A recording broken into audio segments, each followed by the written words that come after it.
అక్క 3 బ్లౌజులు ఉన్నాయి అక్క, కుట్టాలక్క. సరే అమ్మా. ఒకటి బోట్ నెక్, ఒకటి ప్రిన్స్ కట్, ఒకటి కాలర్ నెక్ అక్క. 4 రోజుల్లో పెళ్ళి ఉంది అక్క, కుట్టిచ్చేసే. సరే అమ్మా.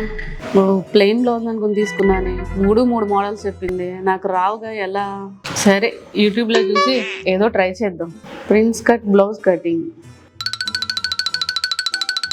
హాయ్ అండి, నేను మీ రమాని. మన దగ్గర బ్లౌజ్ ప్యాటర్న్స్ అవైలబుల్ గా ఉన్నాయి, తెలుసు కదా. మన దగ్గర వచ్చేసి బ్లౌజ్ లో డిఫరెంట్ సైజెస్, చాలా మోడల్స్ ఉన్నాయి. అలానే డ్రెస్ ప్యాటర్న్స్ ఉన్నాయి, లాంగ్ ఫ్రాక్, ఈ లైన్ మోడల్, ఇలా చాలా రకాల మోడల్స్ సైజెస్ లో కూడా అవైలబుల్ గా ఉన్నాయి. దీనిలో మీకు ఏ మోడల్ ఏ సైజ్ కావాలి అనుకుంటే ఆ సైజెస్ తీసుకోవచ్చు. అమ్మయ్య దొరికింది. ఈ బ్లౌజ్ ప్యాటర్న్స్ తెప్పించుకుని ఈజీగా కట్ చేసి కుట్టేసి ఇచ్చేస్తాను. మీరు కూడా నాలానే బ్లౌజ్ మోడల్స్ రాక ఇబ్బంది పడుతున్నారా? అయితే ఈ ముద్ర బ్లౌజ్ ప్యాటర్న్స్ తో మనం ఏ మోడల్ బ్లౌజ్ అయినా ఈజీగా కట్ చేసి స్టిచ్ చేసుకోవచ్చు. ఈ ప్యాటర్న్స్ లో ఇప్పుడు 13 different types of models available గా ఉన్నాయి. మరి ఈ ప్యాటర్న్స్ మీకు కావాలా? అయితే స్క్రీన్ మీద కనిపిస్తున్న నెంబర్కి వెంటనే కాల్ చేసి ఆర్డర్ చేసుకోండి.